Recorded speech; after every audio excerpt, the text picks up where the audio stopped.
up, guys? Welcome back to my YouTube channel. I'm checking the camera to make sure that Aluna is asleep. I just put Aluna down for a nap, so yes, I have officially sleep trained Aluna. So I no longer have to rock her or feed her or do all these crazy things to put her to sleep for her naps and for bedtime. I literally just stick her in a bassinet, put in her pacifier, turn on her white noise, and she goes to sleep. So that's actually not what this video is about. As you can tell by the title of this video, I am finally making a what postpartum is really like video. When you first get pregnant, you don't think about, oh, I'm gonna have to recover after having this baby and there's going to be effects from having this baby.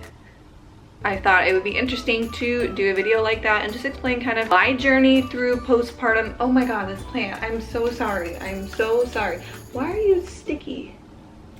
Obviously, I am not a professional, I'm not a doctor or anything like that. I'm just sharing my own experience. After you have a baby, you are now postpartum, yeah, and there's a lot that comes with it. So yeah, so without further ado, let's get into this video. So I made a list of all things that I want to talk about. So first off, let me get into this by saying that for me, I expected the worst and hope for the best. I feel like that was the reason why it wasn't nearly as bad for me as what everybody else was saying. I don't know if that was why, or if maybe I just got lucky with the postpartum experience.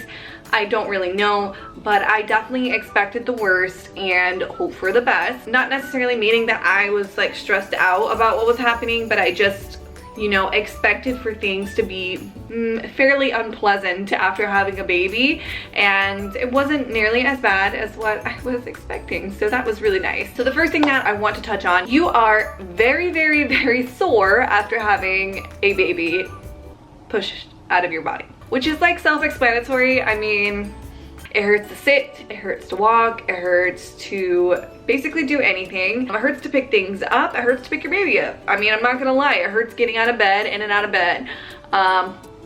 So yeah, I mean, it is very painful, and you're also bleeding. And for me, I had gotten, I think, I only tore in like 2 places, so it wasn't like crazy or anything, but I did get stitches, which sounds literally awful, but it was not nearly as bad as what I was expecting. I think after you go through having contractions and all of that, you can associate that with the worst pain that you've ever felt in your life, and then, you know, kind of go from there. I think contractions would be like a level 10, 9, 10, and then the recovery of having your baby, like the postpartum recovery, was maybe like a 4. Yeah, I have a squatty potty at my house, which I think made all the difference. I think it really helped, you know, not hurting whenever I had to pee, or, you know, TMI, all of that. But another TMI, I definitely didn't bleed as much as I was thinking or expecting. Obviously the first like 2 days after having your baby, it's pretty tough. I mean, you just feel like it's just, and I thought it was going to be like 6 weeks of profuseness of that stuff coming out, but it actually wasn't. I think the first week, sorry, I play with my hair a lot. I actually, you know, did something to it today, and it feels good to not have it just like on the top of my head, which is cool, but it wasn't like that. I think the first week was the worst, and then after that it just kind of was off and on, gradually getting better and better, and I ended up actually working out at 5.5 weeks. So I was feeling good enough to work out at 5.5 weeks. You bleed a lot, hurts to sit, hurts to walk. A reminder is that your abs are kind of, you know, destroyed. So it hurts to, you know, do things like sitting up and stuff like that, because you don't really have the abdominal and core strength to do those things. The next thing, you're exhausted. So I would say that the first 6 weeks of bringing home a baby and having your baby at home is exhausting, because not only are you now caring for a whole new life, you're exhausted from that, and then you're also exhausted because you're recovering, because your body just went through the most traumatic experience of your entire life. The one thing that you have to remember during those first 6 weeks is that it gets better. And I think during my first 6 weeks, I was getting a little bit too much in my head, because I was thinking, because people always tell you, oh, you'll never sleep again. I'm sleeping great. The first 6 weeks, we did do shifts where we like would get 6 hours of sleep, and then Tyler would get 6 hours of sleep, and I would get 6 hours of sleep. Yeah, so I think that's very important, is to get enough sleep. You are exhausted because your body is just recovering. You know, you just went through a really crazy experience and your body is just like trying to get back to normal, and your intestines and organs are trying to, you know, go back into place. The next thing, I am exclusively breastfeeding, and I've been exclusively breastfeeding since day one. So, you know, whenever your milk comes in, your boobs hurt. Your boobs just feel like 2 giant watermelons hanging off of your body, and they hurt pretty bad. So yeah, that sucks. And everything is covered in milk.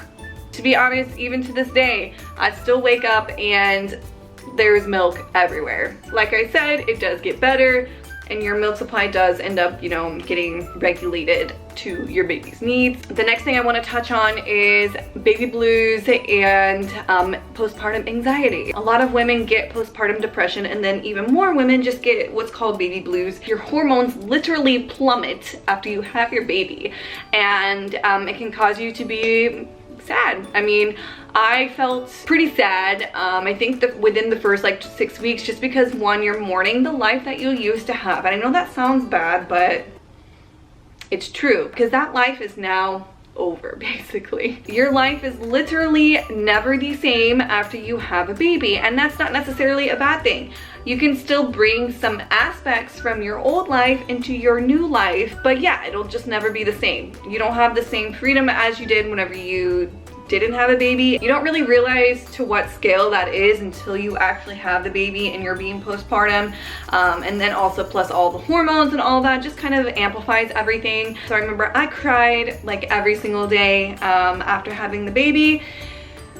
Literally just because I was so overwhelmed with emotion. It's completely normal, and it's part of the postpartum journey. Postpartum anxiety. So I have had anxiety previously. It's taken me a while to, you know, conquer that, and I don't take medication for it. I've always had anxiety with driving, and then whenever I was pregnant, it was even worse because I was afraid of not necessarily myself, but other people on the road, and me being pregnant, I just felt like I have another life that I have to account for whenever I'm in the car now. And that's a really scary thing to think of, and now that I actually physically have her, I'm even more afraid. I'm anxious. I get a really bad driving anxiety, and I usually only drive in areas I am familiar with, just because I don't trust other people on the road. I do have anxiety, just like with little things. I'm afraid of dropping my baby, which is, I know that's not gonna happen. It's a normal thing, I feel like, to have anxiety.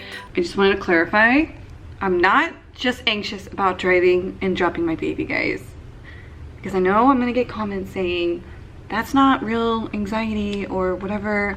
No, that's not the only thing that I'm anxious about. I'm anxious about 100,000 different other things too, and I just don't want to get into them. Okay. So another thing that I've been experiencing, and I haven't actually really experienced until about a month ago, is postpartum hair loss. There is hair everywhere, literally. My shower is covered in hair, my floor is covered in hair. There is literally more hair on the floor than probably on my head, and I have quite a bit of hair, you guys. So this is the reason why people cut their hair whenever they have a baby.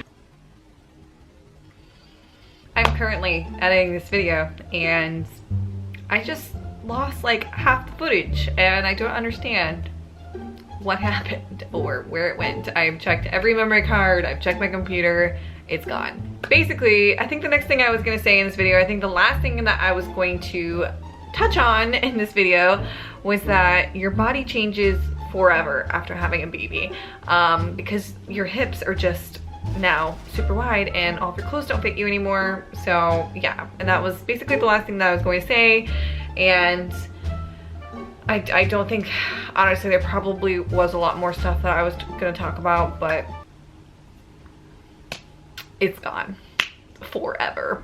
Thank you guys so much for watching. Please comment, like, and subscribe to my YouTube channel. And if you like me and you just want to follow me in my life, you can follow me on Instagram. I'll leave my handle somewhere down here. But yeah, so I will catch you guys next time. Peace out.